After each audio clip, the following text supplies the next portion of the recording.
ஒரு சிறிய கிராமம். அந்த கிராமத்தின் ஓரத்தில் ஒரு பழைய கோயில் இருந்தது. 20 ஆண்டுகளாக அந்த கோயிலின் கதவு மூடப்பட்டிருந்தது. சாவி காணாமல் போய் உள்ளே யாரும் செல்லவில்லை. ஆனால் ஒவ்வொரு அமாவாசை இரவும் நள்ளிரவு 12 மணிக்கு டிங் டாங் என்று கோயில் மணி ஒலிக்கும். ஒரே முறை, மெதுவாக, ஆழமாக.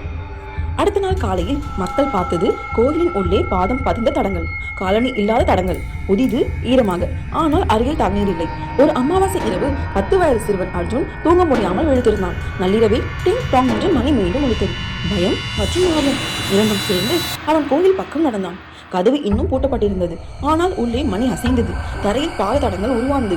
அவை நேராக கருவறை நோக்கி சென்றது. அந்த நொடியில்தான் அர்ஜுனுக்கு ஏதோ தவறு நடக்குது என்ற உணர்வு வந்தது. நெஞ்சு இறுக்கி பயம் மேலே விழுந்தது. அவன் திரும்பி வீட்டுக்கு ஓடி வந்தான்.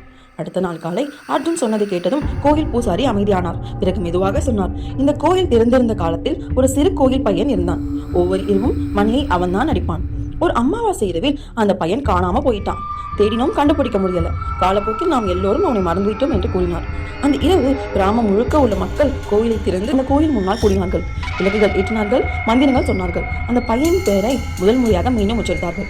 நள்ளிரவு டிங் டாங் என்று மணி கடைசி முறையாக ஒலித்தது. பாததடங்கள் தோன்றியது.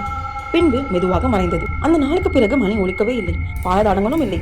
ஆனால் ஒவ்வொரு அமாவாசை காலையிலும் கோயில் வாசலில் பூக்கள் இருக்கும்.